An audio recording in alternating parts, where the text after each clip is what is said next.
করতে সেই গরিলাও এই জায়গাটি দেখে ফেলেছে।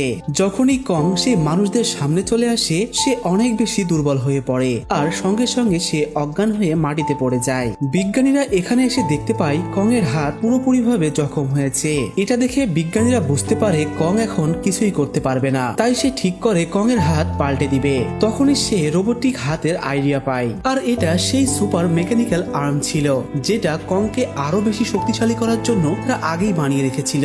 এখানে সবচাইতে ভালো খবর হলো এই আর্মটি সেই জায়গাতেই রয়েছে যে বেসটি পুরোপুরিভাবে ধ্বংস হয়ে গিয়েছে। সেই বেজের নিচে আন্ডারগ্রাউন্ডে সুরক্ষিত রয়েছে। তখনই ডক্টর সেখানে গিয়ে সেটি বের করে আর এটি নিয়ে গিয়ে কং এর হাতের উপরে ছেড়ে দেয়। আর এটা ছেড়ে দেওয়ার পর সেই হাতটি অটোমেটিকলি কং এর হাতে লেগে যায়। যখনই সেই হাতে থাকা সেই কেমিক্যাল গুলো কং এর শরীরে প্রবেশ করে তখনই দুর্বল কং যেন নতুন শক্তি পেয়ে কং জেগে ওঠে। কং এর চেহারা দেখে বোঝা যায় এই নতুন হাতিয়ার পেয়ে কং অনেক বেশি খুশি ছিল। তখনই জঙ্গলের ভেতর থেকে দৌড়াতে দৌড়াতে সেই ছোট্ট মানবটি কং এর কাছে চলে আসে।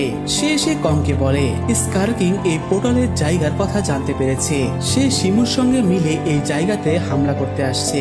কং এখানে একলা শিমু আর সেই স্কার কিং এর সঙ্গে লড়াই করতে পারবে না, যার কারণে তার কাছে শুধু একটি মাত্রই রাস্তা খোলা আছে, মানুষের দুনিয়ায় গিয়ে অনেক বছর থেকে ঘুমিয়ে থাকা গডজিলাকে জাগিয়ে তোলা। কিন্তু কং এটা একদমই জানতো না। সে সাহায্যের জন্য যে গডজিলার কাছে যাচ্ছে সেই তাকে মারার জন্য অপেক্ষা করছে। হুট করেই পিরামিডের আশপাশের মাটিগুলো নড়াচড়া করতে শুরু করে আর সেখান থেকে একটি রোবোটিক হাত বাইরে বের হয়ে আসে। আর এটাই সেই জায়গা ছিল যেই পাশ দিয়ে পৃথিবীতে আসার সেই পোর্টালটি ছিল।